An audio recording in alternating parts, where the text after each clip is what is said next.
estamos aqui no nosso segundo episódio da terceira temporada de um assunto muito, muito bom: as 3 mensagens do Apocalipse ou as 3 mensagens angélicas. Meninas, o tema de hoje é um tema só para mim. É um tema que eu amo. Tempo de decisão. Lá vem a Esther falando de decisão de novo, Nádima. Nádima, vai ter amor hoje, Nádima? Lógico, sempre tem, né? Mas ele vai assim, é como se ele afinalasse e chega assim, em mim, em você, em cada um de nós. Isso é muito importante para a gente ter assim aquele toque especial. Falar, opa, o que eu faço daqui para frente, né? É isso aí. Meninas, temos de novo a Rafa e a Fabi. Pedi para elas voltarem e elas voltaram. Rafa, tudo bem com você? Rafa, como foi a semana? Muito boa, Esther, graças a Deus, cheia de bênçãos, desafios, mas todos eles vencidos em nome de Jesus. Amém, amém. Fabi, que bom ter você novamente. Conta aí como que foi a semana e já vou te pedir uma coisa. Hora para a gente iniciar? Amém, vamos lá. Minha semana foi boa também. Se fosse para dar uma nota, eu daria nota 10, porque Deus é sempre bom, né? Às vezes a gente não entende alguma coisinha, mas no final a gente ia acabar escolhendo o que ele escolheu para nós, né? Opa, acho que eu estou falando um pouco do tema hoje aí, não sei. Um Mas vamos orar. Escolhe. Vamos orar então? Fechemos nossos olhos. Senhor Jesus, nós queremos te dar graças por mais uma vez a gente poder iniciar esse estudo, essa tua palavra que é tão viva, que é tão reveladora para nós, ó Deus, que nos ensina a sermos cada vez melhor, cada vez mais semelhantes a ti. Que o estudo de hoje possa vir fazer a diferença nas nossas vidas e na vida de cada pessoa que for tocada, que ouvir, que for compartilhada essa mensagem. É por isso que te agradecemos e acompanha conosco, Senhor, e seja o centro. Em nome do Senhor Jesus, amém. Amém. Amém. Meninas, eu confesso para vocês que eu ainda estou um pouco apaixonada pela lição da semana passada, como se tivesse passado alguns poucos minutos. Foi maravilhosa a lição da semana passada, foi uma delícia. E a gente vai dar continuidade a esse assunto. Nós começamos a falar de escolhas a semana passada, vamos falar de forma mais aprofundada, basicamente de 2 tipos de escolhas, e eu quero começar lendo Apocalipse 14, a semana passada foi Apocalipse 12, e essa semana a gente vai falar muito sobre Apocalipse 14. Os versículos 14 e 15, que diz assim: olhei, e eis uma nuvem branca, e sentado sobre a nuvem, um semelhante a filho do homem, tendo na cabeça uma coroa de ouro, e na mão uma foice afiada. Outro anjo saiu do santuário, gritando em grande voz para aquele que se achava sentado sobre a nuvem: toma a tua foice e ceifa, pois chegou a hora de ceifar, visto que a seara da terra já amadureceu. Gente, não é um texto muito lógico isso daqui. Vamos desvendar esse texto que parece meio estranho. Fabi, você é a mulher que falou muito sobre escolhas a semana passada. Vamos conversar um pouquinho mais sobre isso? A gente hoje vai falar sobre escolhas diárias e escolhas eternas. Eu não sei se vocês lembram. Se não lembram, eu falo para vocês voltar na semana passada. Eu perguntei assim para a Fabi, o que as escolhas têm a ver diretamente com a nossa vida, e ela foi taxativa e usou uma expressão. Você lembra, Fabi, qual foi a expressão que você usou? Ela define o nosso destino. Ela define o nosso destino. Então, se a gente pensar em definir o nosso destino, a gente pode pensar que as nossas escolhas diárias têm consequências nas nossas escolhas eternas. Fabi, o que isso significa dizer? Bom, eu vou dar um exemplo para vocês, bem prático. Eu escolhi que eu quero perder peso, certo? Só que é assim, gente, todo dia eu acabo escolhendo comer um docinho. Tá complicada essa situação, né? E parece um exemplo bobo, mas na verdade, se a gente for traduzir isso também em larga escala para a nossa vida espiritual, ela tem muita relação, né? Às vezes a gente quer escolher o céu, mas a gente escolhe todas as ações que nos distanciam dele.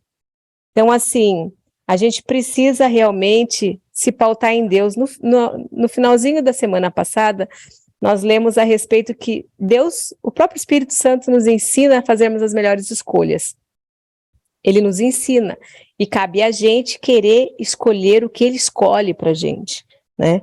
E como você já falou, as nossas escolhas de hoje, elas podem impactar amanhã, depois de amanhã, a nossa geração, as nossas descendências, não é?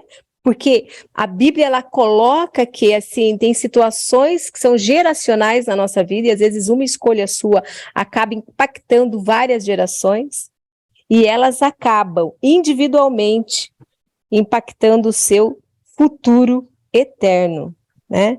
Quer dizer, a escolha, ela acaba sendo, assim, muita responsabilidade sobre a nossa vida. Muita responsabilidade sobre a nossa vida. Fabi, você trouxe uma responsabilidade, um peso aí pra gente, e você falou, acho que umas 2 ou 3 vezes, traz muita responsabilidade. E olha só um trecho do nosso guia de estudo, olha o que ele fala. O Apocalipse avança para um clímax glorioso, em que todos são levados a decidir a favor de Cristo. Olha só. Outra coisa, a obra de transformação tem que ser realizada agora, já. Nossa vida diária está determinando o nosso destino. Fabi, de Deus, o negócio é sério, não é sério? É muito sério. É muito sério, porque quando a gente pode pensar que a nossa escolha acaba influenciando, inclusive as escolhas dos nossos filhos, por exemplo, o peso fica maior ainda, né? Então, assim, é se agarrar mesmo em Jesus, entender que sozinho a gente não vai dar conta de fazer as melhores escolhas e saber mais, que se a gente soubesse o fim desde o começo, a gente faria a escolha que ele quer para a gente, né? O que ele já mostrou para a gente. Então, assim, é saber isso, que as nossas escolhas diárias, nossas pequenas escolhas, acabam impactando o nosso destino. E isso serve para o docinho que eu estou comendo e acaba impactando lá na minha não perda de peso, acaba impactando no fato de eu não estudar e acabar não passando. Olha o que a Nadima está postando aí. Ela está me tentando, gente. Isso é do mal. Chocolate, gente. Eu quero ver, ó, sem ver, assim, ó, sem ver. Assim, todas as nossas escolhas, né? Então, assim, quando eu escolho ter filho e não escolho educá-lo, não escolho estar com ele, eu estou plantando um destino talvez muito ruim. Talvez não, possivelmente, né? Então, assim, as nossas escolhas daí sobre salvação são diárias. Cada ato nosso, cada pensamento nosso, cada sentimento nosso, ele vai, né? O sentimento vai traduzindo os nossos pensamentos eles vão fazendo as nossas ações, e as nossas ações vão definindo quem nós somos. Então, e essa definição, ela pode resultar dentro do sistema da salvação que Deus quer para a gente, que a gente não esteja do lado dele no final. Então, eu tenho que escolhê-lo a todo momento, para que no final a escolha já seja clara, né? Porque não tem como, né, Esther? Você acaba fazendo tudo que ele não quer e, de repente, você está do lado dele, não tem como, né? É você querer escolher tudo sobre o Flamengo e, de repente, querer jogar no Corinthians. Não consegue, né, gente? Porque você tem que ser coerente. As suas ações têm que ser coerentes com a escolha final que você quer chegar. Meninas, o Fabi em especial, olha, na nossa primeira temporada a gente falou sobre o estado da morte, Na nossa segunda temporada, nós falamos sobre administração financeira, agora nós estamos falando sobre o Apocalipse, mas assim, no fim de tudo, no fim do Evangelho, a gente pode estudar o que for. O centro sempre aponta para a volta de Jesus, sempre. O centro sempre. Pode falar do que for. Falar de salário, falar de morte, falar de qualquer coisa. O fim é a volta de Cristo. Mas, Fabi, eu vou gerar uma polêmica para você. Você que falou tanto aí, isso não é muito poético? Ela gosta, né, gente, de me deixar na saia justa, Pô, Fabi, né? a gente tá igual, sem combinar, estamos combinandinho. De esperança. Então, Fabi, mas falando sério agora, isso não é um pouco poético? Porque quando a gente fala que a gente tem que mudar, que a gente tem que fazer escolhas, eu gosto muito da questão prática da coisa. Aí a gente aponta Jesus como nosso exemplo, mas Jesus é um ser celestial. Jesus não passou pelo que a gente passa. Como que é isso, Fabi? Será que não está muito distante da gente? Ó, eu vou falar duas coisas para chegar na minha resposta, tá bom? Primeiro, Jesus é o centro de tudo. Tudo é ele, tudo é para ele, tudo é por ele. Então, assim, ele é o elemento central e, consequentemente, lógico, a sua volta vai ser o centro do centro, né? Mas o interessante é que mesmo que se a gente fizesse assim, que nem você falou, né, uma linguagem poética, parece até que assim, só ele conseguiu, e a gente não conseguiria, ou por que a gente vai fazer? Será que existe mesmo? Será que... Mas tem uma coisa que eu acho que foi Pascal, que é aquele físico, eu acho que é matemático, né? Pascal falou, vou traduzir Pascal, tá bom? Vou traduzir numa linguagem Fabi, tá? Mas ele falou assim, se eu fizer tudo o que Jesus pede para eu fazer e ele não existir, eu não vou perder absolutamente nada com isso. Mas, se eu não fizer, se eu escolher não fazer e ele existir, aí, gente, eu tô na roça, porque daí eu perdi tudo. Né? Então, eu acho que, assim, essa questão dele ser o filho do homem e ele ter vindo para nos salvar, a gente tem essa escolha de acreditar que isso é verdade mesmo e que nós devemos, escolhendo a cada dia, nos assemelharmos a ele, porque ele veio para a Terra. Porque se eu acredito que ele voltará, eu também acredito que ele já veio. E eu acredito que ele viveu como nós. Ele teve os mesmos sentimentos, as mesmas emoções, e ele passou pelas mesmas estações que a gente passou. Né, pelos invernos, pelos verões, pelas primaveras. Então, assim, ele sabe, ele tem propriedade, né?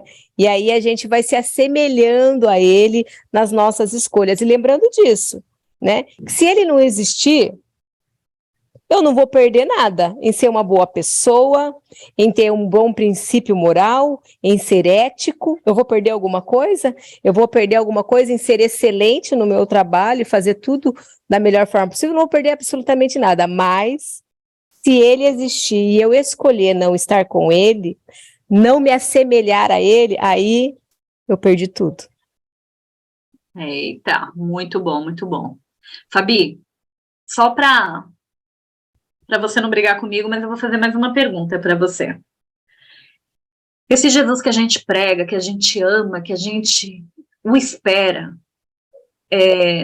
eu já falei aqui em vários episódios que eu gosto de entrar na história, assim, eu fecho os olhos e eu gosto de entrar. Fabi, faz eu entrar agora na história sobre a volta de Jesus, como que vai ser?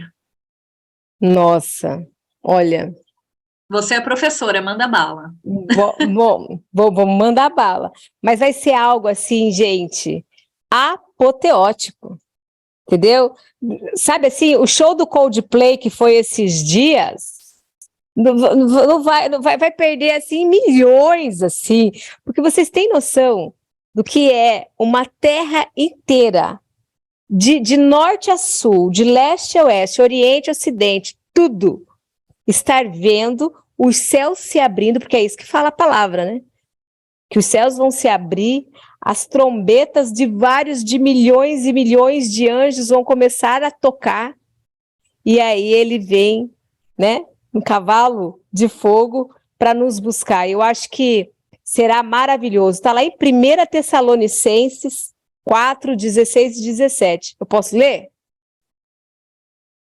Pois, dada a ordem, com a voz do arcanjo e o ressoar da trombeta de Deus, o próprio Senhor descerá dos céus, e os mortos em Cristo ressuscitarão primeiro. Depois nós, os que estivermos vivos, seremos arrebatados com eles nas nuvens, para o encontro com o Senhor nos ares. Gente, vai ser apoteótico ou não vai ser? Vai ser assim, algo grandioso, algo assim, não tem nem como a gente imaginar. Porque eu acho que vai ser super top, mega top das galáxias 1000, entendeu? Eu acho que todo o universo vai parar nesse momento para ver esse dia glorioso, maravilhoso, se apresentar para nós, da forma que está escrita aí na palavra de Deus. Estou arrepiada. E sabe uma expressão na Bíblia que eu gosto muito, que diz assim, ele virá com todo o esplendor e glória. É fantástico, né, meninas? Não tem como não entrar na imaginação, na esperança de ver esse momento acontecer, né? Delícia, muito bom. Rafa, vamos conversar um pouquinho, Rafa? Com certeza. Ô, Rafa, a gente falou aí, desse momento apoteótico que a Fabi falou.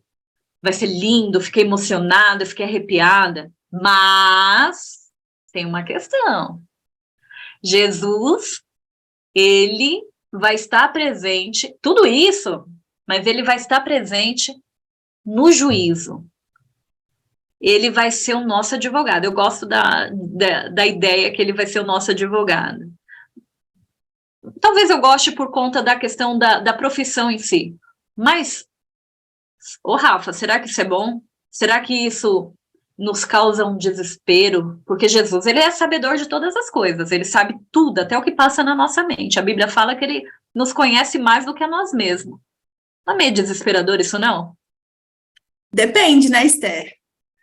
Depende do lado que você vai estar quando isso acontecer. Para quem ter a clareza de que seguir o lado errado vai ser desesperador. Saber que Jesus é juiz e advogado. Para aquelas e aqueles, como nós e como os que estão aqui ouvindo a gente, estão do lado do Senhor, vai ser um momento de paz e uma certeza no coração. A volta de Jesus, né, como a Fabi ilustrou aí agora, eu estava aqui tentando imaginar, eu confesso que eu tenho uma certa dificuldade, porque a minha imaginação é muito limitada, eu sempre busco algo como referência do que já existe. E eu sei que vai ser algo grandioso. Inclusive, esses dias a minha filha, ela tem 8 anos, ela falou assim, mamãe, como que vai ser a volta de Jesus? Aí eu fui explicar para ela falou assim para mim, mas não faz sentido, porque quando aqui tá de dia, lá no Japão tá de noite, não tem como Jesus aparecer de todos os lados. Eu falei assim, pois é, minha filha, nem a ciência vai explicar esse fenômeno que vai acontecer, que é a volta de Jesus. E eu percebi que ela ficou assim, igual uma matemática, tentando imaginar, e naquela inocência de criança, eu me coloquei ali, eu falei, vai ser algo tão extraordinário, e às vezes a gente como cristão, a gente se depara aqui, né, como Jesus, como nosso advogado e como nosso juiz, a gente fica às vezes muito racional, né, coloca um peso muito racional, e às vezes a gente deixa de ter essa emoção, de viver essa experiência e essa esperança que é a volta de Jesus. Então, aqui, a palavra de Deus, eu gostaria de ler novamente, Esther, se você me permitir, que você já leu no começo, Apocalipse 14, versículo 14, né, que diz assim, olhei e eis uma nuvem branca, e sentado sobre a nuvem, um semelhante a filho do homem, tendo na cabeça uma coroa de ouro e na mão uma foice afiada. Então, aqui, nós também relembramos um pouco o que Mateus já falava sobre o que, na verdade, Atos, né, capítulo 1, versículo 19, e outros evangelhos também trazem, é sobre quando Jesus ele subiu aos céus. E a descrição é muito parecida. Então, da mesma forma como ele subiu, ele vai descer, trazendo para a gente essa esperança. Da mesma forma como ele veio a primeira vez e cumpriu aquele chamado, cumpriu a missão desse mundo, ele vai voltar. E tudo que está escrito aqui, tudo que a gente vem conversando, desde da semana passada, como agora, vai se cumprir ao pé da letra. Eu acreditando ou não, você acreditando ou não, vai se cumprir.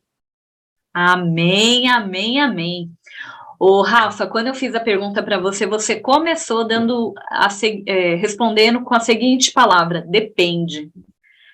eu perguntei se não era meio desesperador, e você falou, depende de que lado a pessoa está. Aí, olha só um texto que está no nosso guia de estudo que fala assim: o juízo revela diante de todo o universo que o Pai, o Filho e o Espírito Santo fizeram todo o possível para salvar a humanidade. Esse juízo defende não só os santos, mas o próprio caráter de Deus contra as falsas acusações de Satanás. Gente, que texto mais forte, que texto mais lindo, porque é isso, depende de que lado que as pessoas estarão, eu vou estar no lado dos salvos. Eu tenho buscado isso.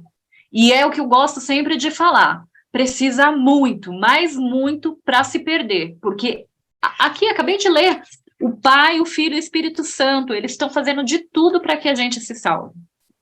Rafa, você leu o texto de novo, o texto que eu introduzi aqui, o nosso bate-papo, e no texto fala sobre um ancião que tem uma coroa na cabeça. O que essa coroa significa? Olha, muito interessante, né? Porque esse versículo, quando a gente vai olhar o original, qual a palavra que simboliza, né, coroa? O original dessa palavra é Stéphanos, eu não sei se eu estou pronunciando ela corretamente, que era usado para coroar os vencedores das Olimpíadas da época em que a palavra de Deus foi escrita. Eram os vencedores, aqueles que chegavam em primeiro lugar recebiam essa coroa. Então, essa coroa, ela simboliza vitória. Ela está sobre a fronte daquele que venceu todas as coisas. E o interessante é que quando Jesus veio aqui nesse mundo, não foi essa coroa que ele carregou. A coroa que Jesus carregou foi a coroa de espinho, uma coroa de humilhação. Jesus passou pela pior humilhação que um ser humano poderia passar. A gente vê filmes retratando essa história e sempre eles colocam até uma tanguinha ali em Jesus, né? Mas historicamente, os homens eram colocados nus sobre a cruz. Então, Jesus não estava ali com nenhuma coisa tampando, ele estava nu, ele estava ali sendo humilhado. E foi colocado sobre ele, ainda como forma de zombaria, essa coroa de espinho. E agora nós temos aí como profecia, a palavra de Deus nos traz em Apocalipse 14, que esse ancião, simbolizando Jesus, ele volta com a coroa da vitória, a coroa que, inclusive, Esther, é nos prometida essa coroa, lá em Apocalipse 2, versículo 10, né, que a gente até falou esse versículo na semana passada, que é o quê? Ser fiel até a morte, dar-te-ei a coroa da vida. Nós também podemos ganhar essa coroa, e isso é tão maravilhoso. Jesus, ele ainda quer nos presentear, nos honrar, por estarmos aqui nesse mundo, fazendo o que, na verdade, é a nossa obrigação, se a gente for parar para pensar, né? É a nossa responsabilidade como cristão, e ele ainda está pensando em nos beneficiar, e nos dar um presente que é este.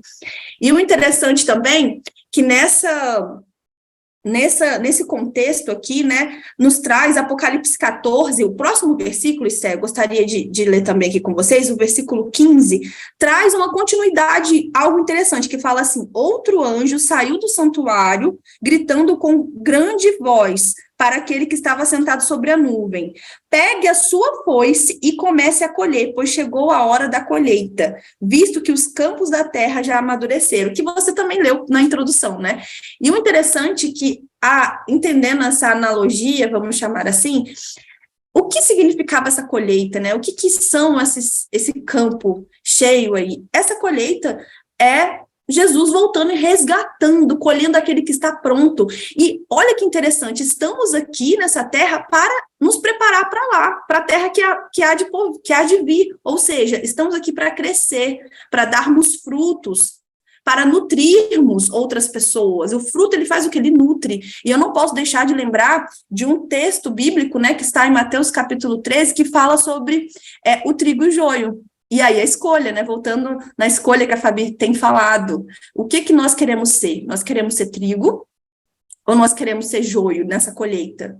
Porque haverá uma colheita. E o que acontecerá com o joio? Ele será queimado. Por quê? Porque quando você esmaga o joio, ele é oco, ele não tem nada por dentro. Não tem utilidade. Então, se eu sou joio, eu estou vazia, não tem nada dentro de mim, eu não nutro ninguém, eu não alimento ninguém, eu não sou luz, eu não sou sal, eu não sou nada.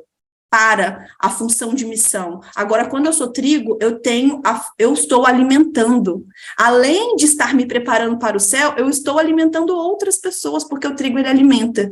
Então, nós temos que escolher o que nós seremos. O tempo todo a gente tem essa escolha. E como você mesma falou, né, Esther? É uma escolha é mais fácil escolher ser trigo, é muito mais simples, né? Do que querer ser joio, que não tem utilidade nenhuma. É isso mesmo. Ô, Nádima, a Rafa falou sobre campos de terra, colheita, e minha mente assim voou. Ela falou sobre a diferença entre o joio e o trigo. Nádima, abre o microfone, por favor, vamos conversar.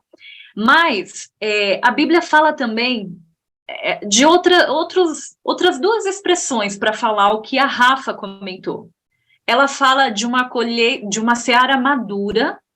Nessa seara madura tem grãos dourados e tem uvas de sangue. O que é isso, Nádima? O Apocalipse, ele é cheio de expressões diferenciadas, que no fundo são as mesmas coisas, ele só quer dar uma expressão maior, dizendo assim, olha, tem a presença, né, do justo, que vai ser representada por esses grãos dourados.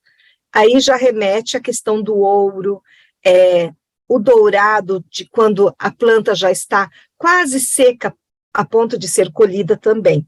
E é interessante que fala de uvas, e nós sabemos que a uva de sangue, o sangue, no simbolismo da Santa Ceia, ele é o suco de uva. Então, só que ali foi o sangue de Jesus. E o que essa expressão quer dizer? Eu vou traduzir também, tá? A tradução aqui, hoje está livre, tá, Fabi? É assim, é como se fossem dois times, tá? Tem um time, não tem como eu participar num campo dos dois times ao mesmo tempo, tá?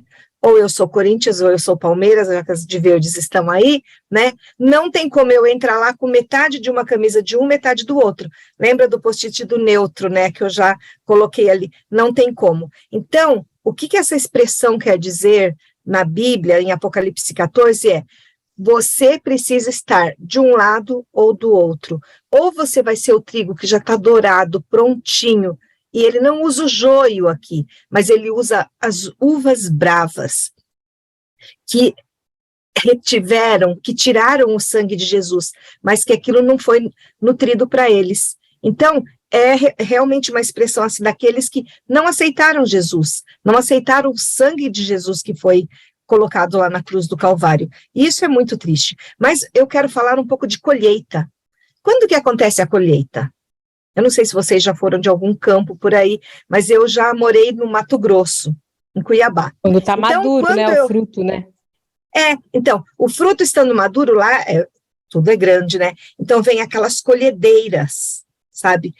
E teve muitas ocasiões que eu fiquei encantada, porque a perder de vista, eu não vi o final da plantação.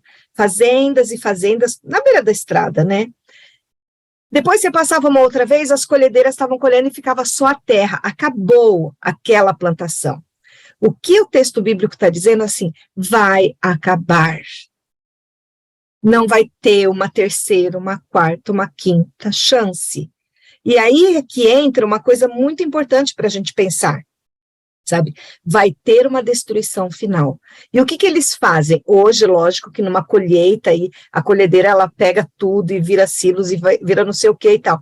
Mas lá vai ter aqueles que vão ser coroados, como diz aqui, o trigo, né? Coroado, os grãos dourados, porque eles vão ser coroados. E isso é muito importante. Mas eu fiz 2 post-itzinhos que eu achei sensacionais, que diz assim, ó, para Deus, o pecado atingiu seu limite. Chega, né? Chega. E Deus já está olhando o mundo mal. E se vocês quiserem ver maldade desse povo que são as ovinhas aí, ó, tem muita coisa ruim acontecendo. A gente não precisa ficar falando aqui porque vocês já sabem. O outro post-it que eu escrevi foi assim: a rebelião cruzou a linha da misericórdia divina. Ninguém está pensando no fazer o bem para o outro. As pessoas se tornaram egoístas, avarentas, gananciosas, sabe? Mas os dourados, vamos lá, os trigos, os grãos douradinhos, o que eles têm? Eles têm a misericórdia de Deus, a compaixão de Deus, eles vão ficando parecidinhos com Deus. E as uvinhas bravas não, porque não aceitaram esse sangue que foi exprimido lá na cruz do Calvário por eles. Então, é um momento de decisão. Que time a gente está? De que lado? Só tem dois. Não tem como ser neutro nesse campo aí. Nádima, você entrou num assunto que eu amo, que você sabe que eu até escrevo sobre isso. E você falando sobre isso, eu tive uma ideia de um título para dar continuidade no meu livro Injusta Graça. Acabei de ter essa ideia e eu vou falar o porquê. Gente, tem um texto aqui que fala assim, ó, não há nada mais que a graça possa fazer para redimir os que rejeitaram repetidamente o Espírito Santo. Aí a Nádima usou algumas expressões que eu anotei aqui, ó. O pecado atingiu seus limites. Linha da misericórdia divina.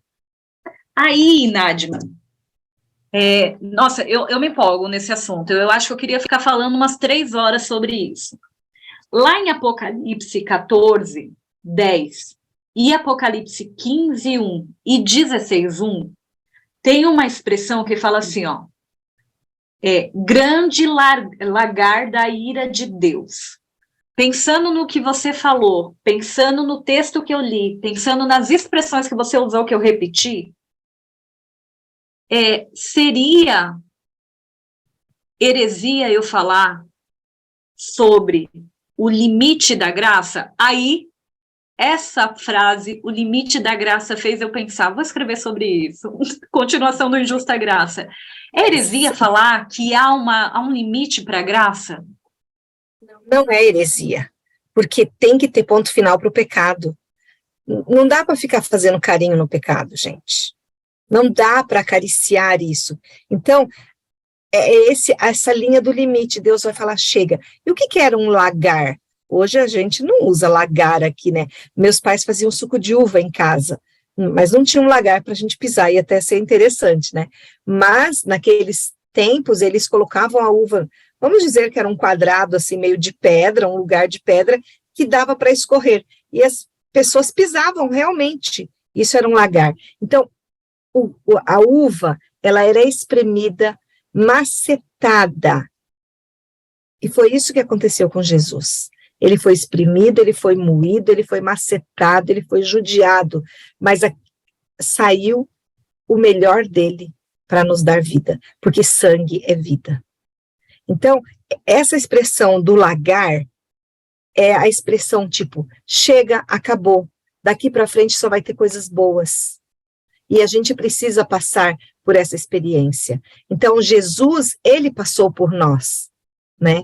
Ele foi moído pelas nossas iniquidades, e isso faz toda a diferença. E eu acho muito interessante, quando o Apocalipse ele usa assim, é um reflexo, né? Olha para o lagar agora, olha, né, o grão de trigo lá douradinho, olha a uvinha. Ele vai mostrando tudo isso para a gente ver o quê? A misericórdia de Deus, a graça, que é uma passagem para o céu, está aqui na tua mão. Pega! Vai, e todo dia ele cutuca a gente, fala assim, vai, pega a passagem, tá aqui, pode ir. Depende da gente, né? É a escolha. Esther, deixa eu acrescentar algo aqui à fala da Nádima. Esse limite da graça, assim como o começo dela, também é por amor. Então, a criação e a permissão da graça de Deus para nos alcançar e o ponto final da graça vão ser por amor. Por quê? Porque todos nós, sejam aqueles que estão sofrendo nas mãos de alguém que está cometendo pecado, seja aquele que está cometendo o pecado, somos vítimas do pecado. Então, o ponto final não vai ser só para aqueles redimidos que vão estar no céu com Cristo, mas também serão para aqueles que, mesmo escolhendo o mal, eles estarão em sofrimento. E Deus colocará um ponto final para até para colocar um ponto final no sofrimento dessas pessoas. É muito Então, amor, o limite da muita graça de isso. Deus, ele alcança até os perdidos. É incrível. Nossa, é emocionante pensar nisso, Rafa. Porque, como eu falei, é um assunto que eu gosto muito de estudar, a graça de Deus. E essa visão que você trouxe é incrível, porque nós, humanos que somos, a gente acha que a graça é só para os bonzinhos, né? E aí, quando você traz essa visão que a graça é para colocar um fim até em quem não decidiu não estar com ele, é fantástico. E a Nájima falou mais uma vez sobre a questão de escolhas.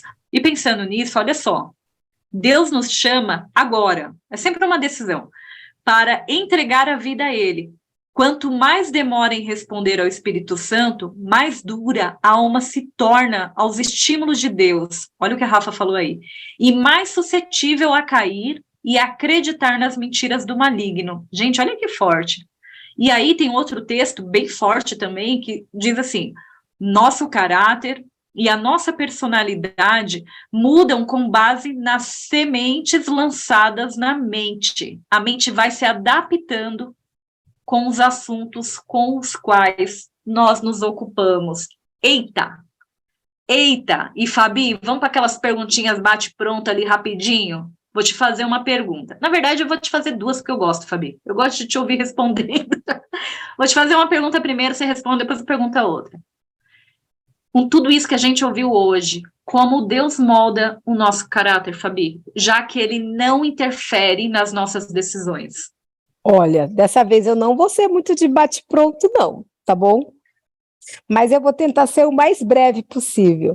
Tem uma parte da nossa lição, ali do nosso guia de estudo, que fala assim, ó, somos transformados pela contemplação, né? E assim, vocês sabiam que o girassol, vocês conhecem o girassol, né?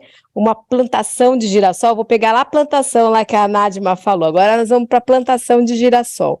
Vocês sabiam que o girassol, ele vira para ele poder pegar, né, a imagem, né, a luz solar para ele ficar melhor.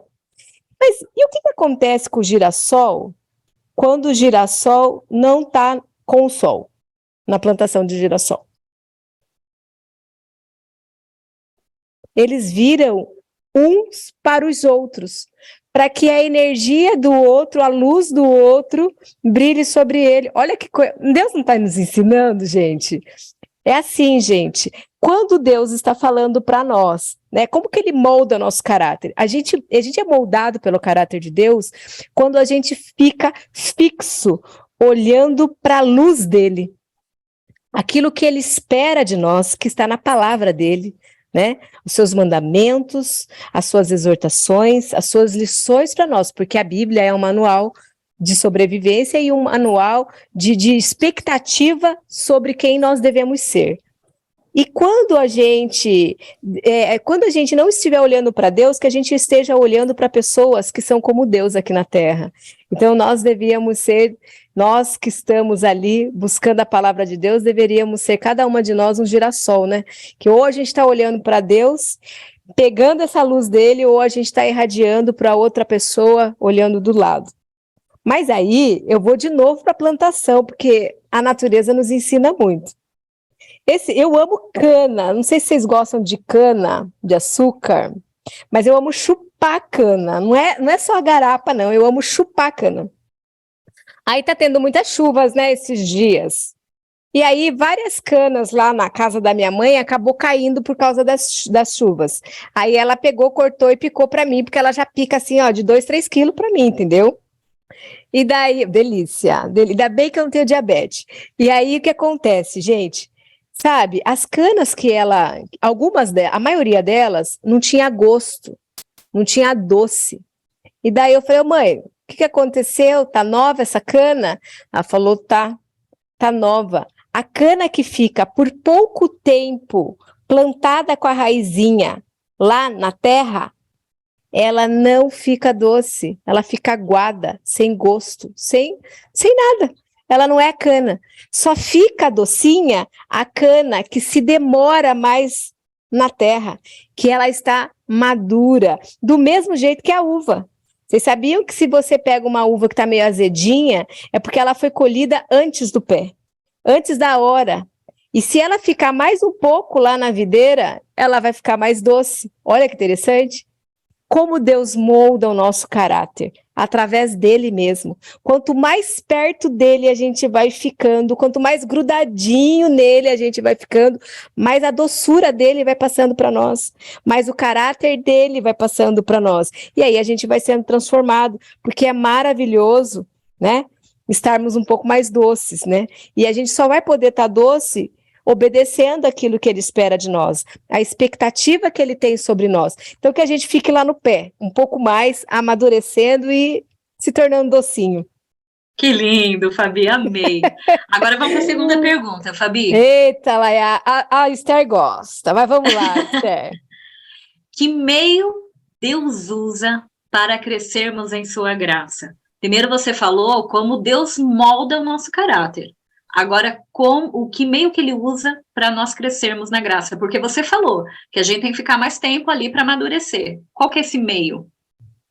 Olha, eu penso assim, Esther, que Deus usa todos os meios possíveis e imagináveis e que estão ao alcance dele para nos alcançar.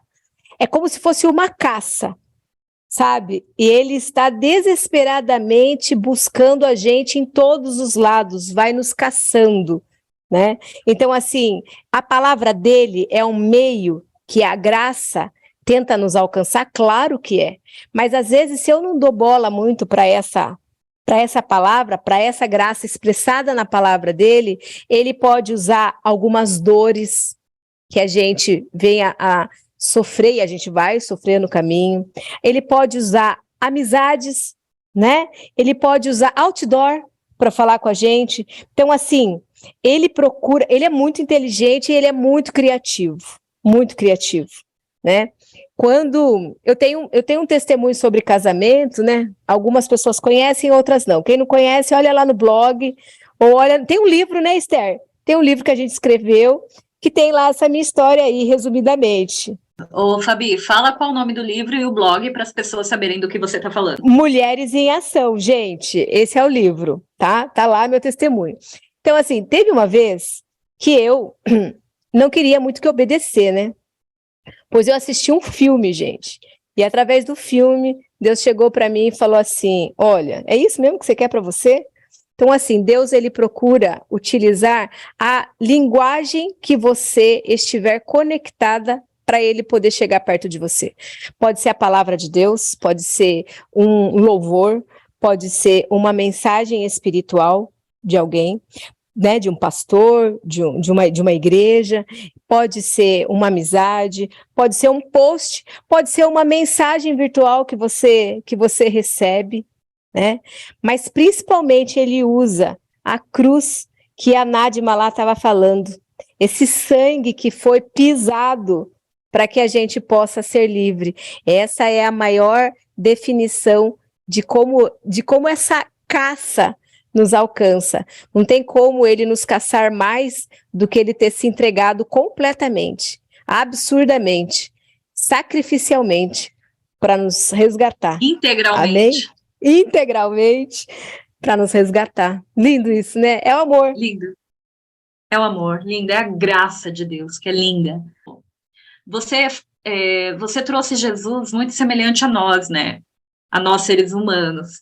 E pensando nisso, Rafa, toda a nossa vida será examinada diante de Deus. Eu até perguntei se isso era bom ou era amedrontador, tal. Lá no juízo. É bom saber, pensando que Jesus é um ser humano, é bom saber que um ser humano, entre aspas, né? Porque Jesus se assemelha a um ser humano, porque ele passou aqui na Terra, como a gente falou, viveu tudo que a gente viveu. Mas é bom saber que alguém igual a gente está lá para nos representar? Eu acho não, assim, né, biblicamente falando, a Bíblia coloca Jesus num lugar de justiça. Então, ao meu ver, aqui, é justo. Então, não teria como ser outro, não poderia ser outro, porque o pecado veio através de um homem. Então, não seria justo que o preço não fosse pago por um homem. Só que a gente não foi uma morte que a gente morre aqui, né? Não foi essa morte, foi uma morte eterna. Então não teria como ser um homem comum pagar o preço dessa morte eterna. Teria que ser um homem diferente. Um homem aí, né, como você colocou entre aspas. Então, com certeza é bom. É bom porque a gente tem hoje esse manual aqui, esse guia, que nos conta a história deste homem. E a gente pode, analisando a história deste homem, entender que ele passou por tentações muito mais complicadas do que eu e você passaremos e do que as gerações passaram aqui neste mundo.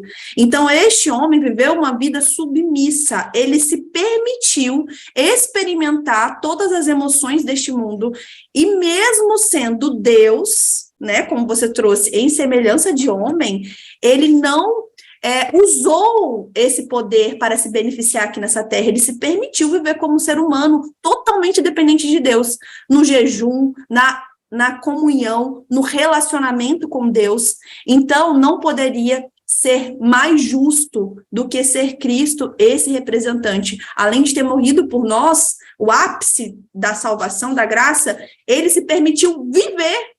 Será que a gente pode pensar, ele precisava ter nascido de uma barriga de uma mulher, ele precisava ter nascido de uma mulher pobre, ter passado por uma vida humilde para a época, ter nascido num lugar onde as pessoas não eram bem vistas. Então, Jesus andou no mais difícil dos lugares, no subúrbio da humanidade, para que a gente pudesse ter esse exemplo hoje, agora, e olhar para ele, como a Fabi falou aqui, como um espelhamento, né? Porque como que eu iria me espelhar em alguém que não fosse como eu? Essa é muito complicado, né? Como que um leão pode se espelhar numa ovelha ou vice-versa? O leão, ele vai aprender a ser leão com outro leão. Uma ovelha aprende a ser ovelha com outra ovelha. Nós aprendemos a ser salvo com alguém que andou aqui e é como nós, um homem, e estará lá nos representando, porque foi de igual dificuldade, maior até, né? De grau de dificuldade muito maior, se permitiu viver aqui neste mundo.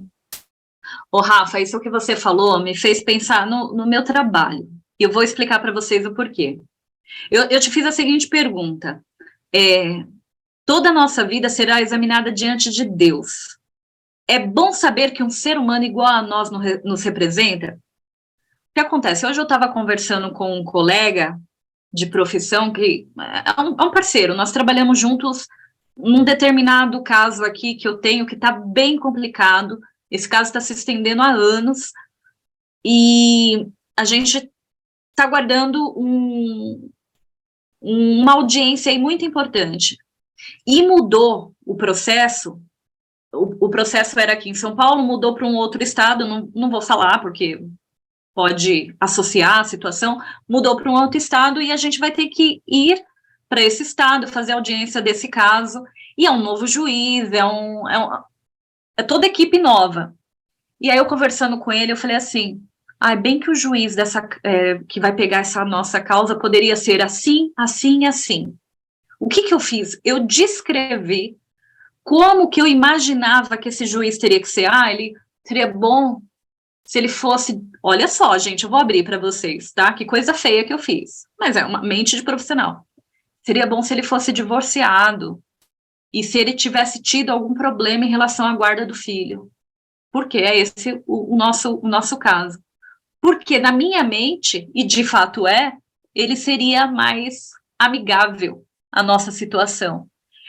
E Deus é tão fantástico que Jesus, ele fez, trouxe, né, uma vida semelhante para que a gente possa se sentir confiante nisso, que ele é igual a gente. Isso é lindo, Rafa, que você falou, nos aproxima de Cristo, né? Ô, Nadma, eu estou falando que esse assunto eu tenho vontade de não parar de falar, eu amo esse assunto, mas, Nadma, me fala uma coisa. Você que sabe bem que eu gosto de falar sobre a graça, qual é a relação entre ser salvo pela graça e crescer na graça? O ser salvo pela graça é a parte de Deus para comigo. É Jesus me oferecendo. Você merece morrer, eu te dou a vida. Eu já morri por você. Então, essa é a graça de Cristo. Aí, a segunda parte é mais ou menos a minha resposta. O crescer nessa graça é crescer em aceitar tudo que Jesus está fazendo, tudo que ele fez. Não é só eu pegar o prêmio, né, o grande prêmio, falar é meu e tchau. Não, eu aceito Jesus, então eu vou obedecer Jesus. E crescer na graça é ter esse tempo de conexão com ele. É cada dia eu parar e admirar, que nós somos transformados por essa admiração. E como que eu admiro alguém? É conhecendo essa pessoa. E como que eu conheço? É através da leitura da Bíblia, é ouvindo, porque realmente ele fala no outdoor, ele fala no filme, ele fala na vida. Ele vai dando os relances para que a gente possa se aproximar dele. Ele fala através de sonhos, mas ele gosta de falar muito pela Bíblia. Então, a gente precisa ter essa conexão. Então, como que eu cresço pela graça? Tá? Eu cresço me preparando e o conhecendo cada vez mais, sabe? E isso faz toda a diferença. E não é difícil, mas tem que ter decisão, né? Não dá para ficar neutro. Perfeito. Nessa temporada, nós estamos falando sobre Apocalipse, né? E pensando no autor do livro, João, ele escreveu, o nosso guia de estudo traz essa ideia do que, o porquê que João usava muito o título favorito de Jesus. Olha só, Jesus usa o título favorito para si mesmo, o Filho do Homem. Aliás, perdão, gente, João usa o título favorito de Jesus para si mesmo, o Filho do Homem, para assegurar a cada um de nós que aqueles que foram redimidos pela cruz, que aceitaram a sua graça e foram transformados pelo seu poder, olharão para aquele dia glorioso, aquilo que a Fabi comentou aqui, que vai ser esplendoroso. Olharão para aquele dia glorioso com regozijo e experimentarão a plenitude da promessa de Isaías que diz: naquele dia se dirá, gente, vamos fechar os olhos e vamos ouvir Jesus falando. Olha só, eis que este é o nosso Deus em quem esperávamos, nós dizendo isso para o Senhor, e ele nos salvará, e este é o Senhor a quem aguardávamos na sua salvação. Exultemos e nos alegraremos. Gente, que coisa linda, é esse Deus que nós aguardamos. É lindo pensar que Jesus, ele é tão didático, que todas as suas ações foram feitas preocupando em nós, totalmente preocupado em nós, em mostrar a sua igualdade para conosco, a sua humanidade como a nossa, para assim a gente poder entender que o que ele conquistou, nós também podemos conquistar, se a gente decidir. Somos, por sua graça, filhas do homem. Ele usará uma coroa que marca a sua vitória. E como a Rafa lembrou o versículo lá, nós também vamos usar. Essa é a promessa, essa é a certeza que temos. E para encerrar, meninas, eu quero deixar uma música aqui também, eu vou deixar no canal aqui escrito, que fala assim: ao que vencer.